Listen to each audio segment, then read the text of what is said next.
Hai, apa kabar sobatku semuanya, dimanapun kalian berada. Jumpa lagi dengan saya, kreator gaul, tentunya masih dalam edukasi seputar kehidupan sob ya. Dan di malam hari ini, saya akan membahas tentang beberapa tanda kalau kamu sebenarnya adalah seorang pengecut. Walaupun kamu merasa selama ini gitu ya, bahwa kamu itu seorang yang kuat, seorang yang memberani, tapi sebenarnya kamu adalah pengecut. Itu yang akan saya bahas pada video saya kali ini sobat. Kenapa saya membahas ini? Karena menurut saya sobat, kita hidup di dunia itu jangan sampai punya sifat pengecut di dalam diri.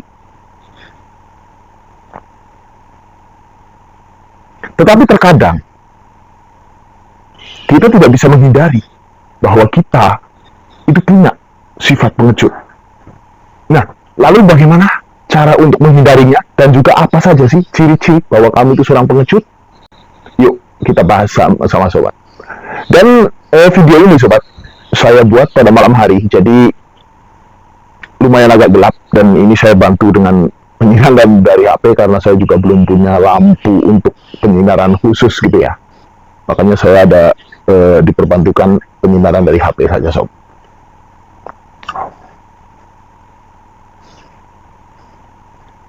Dan video ini juga saya buat karena saya memang belum ngantuk sobat. Jadi sekalian saja saya bikin konten sambil menunggu waktu sahur tiba sobat. Baiklah, apa saja sih sebenarnya ciri-ciri kalau kamu itu sebenarnya seorang pengecut?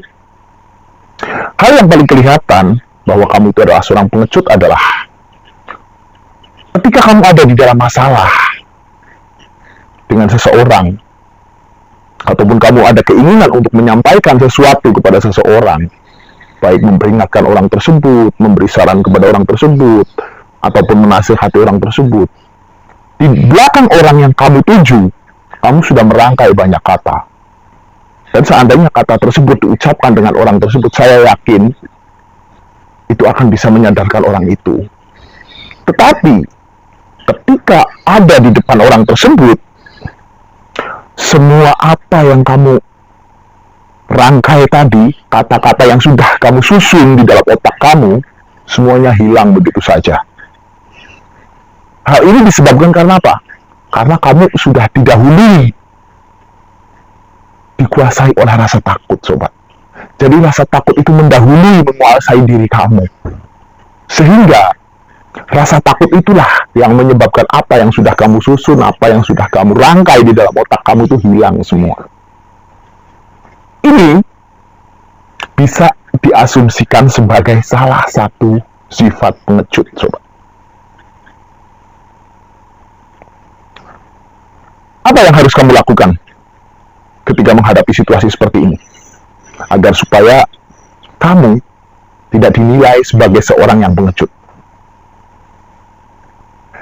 Hilangkan semua ketakutan kamu, sobat. Anggap orang yang akan kamu kasih nasihat, orang yang kamu mau kasih saran, orang yang kamu mau kasih pendapat, itu juga sama-sama manusia seperti kamu. Berpikirlah seperti itu. Yang namanya manusia, baik kamu maupun dia yang akan kamu kasih saran, pendapat, dan nasihat mungkin, itu juga sama, punya rasa seperti kamu. Punya rasa gugup, punya rasa takut, punya rasa saling menghormati, juga punya rasa ego. Itu yang harus kamu sadari. Dan kamu juga harus yakin bahwa pendapat yang akan kamu keluarkan untuk dia nantinya itu bisa merubah hidup dia, bisa diterima sama dia. Dan kamu juga harus yakin bahwa pendapat yang kamu keluarkan itu adalah pendapat terbaik dari kamu untuk dia. Hal ini untuk meminimalisir rasa grogi dan juga ketakutan kamu agar supaya lancar nanti berbicara di hadapan dia, sobat.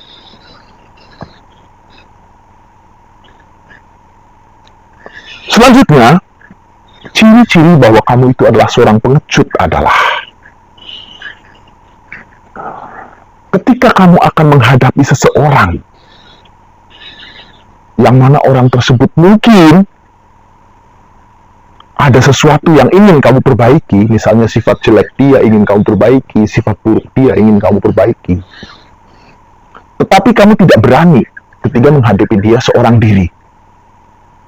kamu harus butuh teman, harus butuh banyak orang untuk mendampingi kamu dalam memberikan kritik ke dia, saran ke dia, masukan ke dia. Kamu tidak percaya diri dengan diri kamu sendiri. Seandainya kamu sendirian menghadapi dia. Ini juga salah satu tanda pengecut yang harus kamu hilangkan di dalam diri kamu, sob. Banyak kok di sekitar kita yang punya sifat seperti itu.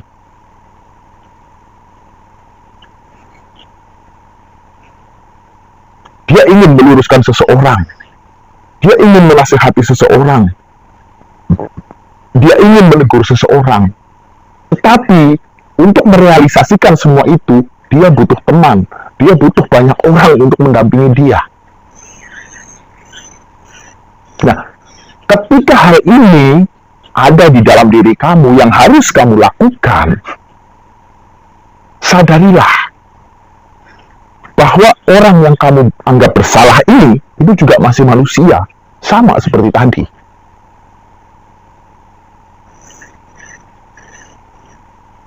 Sebagai manusia, dia pastinya juga akan menerima pendapat dari orang lain kalau memang pendapat itu benar. Walaupun kalau memang ego dia itu besar gitu ya, dia pasti akan membantah. Tetapi bantahan tersebut itu adalah upaya dia untuk mempertahankan egonya. Itu yang harus kamu sadari secara psikologi. Jadi, selama kamu berpikir bahwa pendapat yang akan kamu kemukakan nanti itu benar, jangan takut, walaupun harus sendirian kamu menghadapi dia. Itu baru bisa dikategorikan kamu adalah seorang gentleman, sob.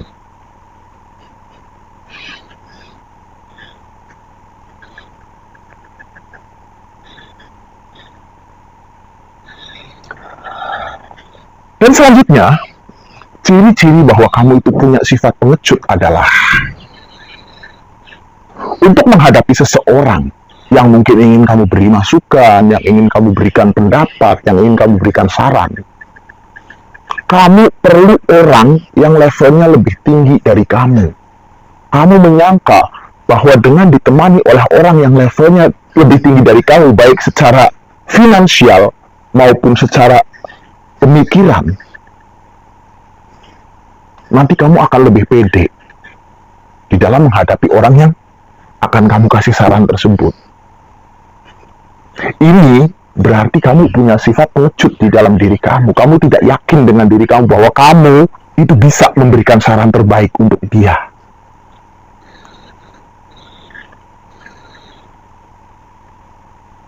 Hal ini bukan hanya menandakan bahwa kamu itu pengecut, sob, tapi menandakan juga bahwa kamu itu punya SDM yang rendah, mental yang rendah. Kamu tidak punya mentalitas kuat untuk bisa menghadapi orang yang kamu hadapi ini. Kamu harus punya backing yang lebih tinggi dari kamu, biasanya secara finansial.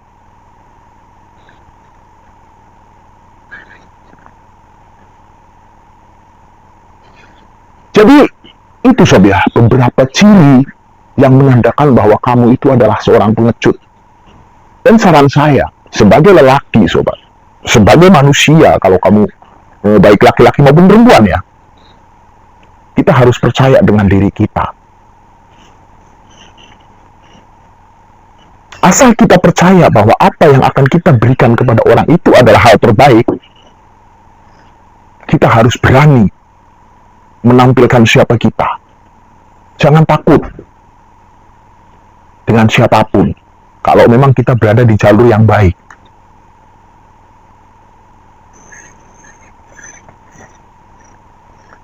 Yang penting, kamu juga harus bisa menerima sanggahan dia. Kalau memang sanggahan tersebut positif, kamu bisa terbuka menerima sikap dia, menerima bantahan dari dia, dan juga menerima alasan dari dia. Jadi, kamu juga harus merendahkan ego. Pengecut jangan, tapi egois itu juga jangan sampai ada pada kamu, sobat. Gitu loh ya. Demikian yang bisa saya edukasikan buat kalian, sobat, untuk ya karena saya juga belum ngantuk, ini sambil menunggu saat sahur tiba, sehingga saya berinisiatif untuk membuat konten sebagai bahan edukasi buat kalian. Dan demikian video ini saya buat, sobat. Seandainya ada pertanyaan ataupun kritik, saran, dan lain sebagainya, kalian bisa cantumkan di kolom komentar di bawah video ini.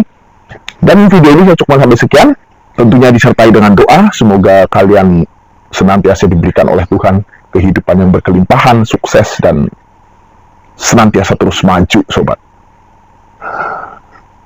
Akhir kata, wassalamualaikum warahmatullahi wabarakatuh, sobatku.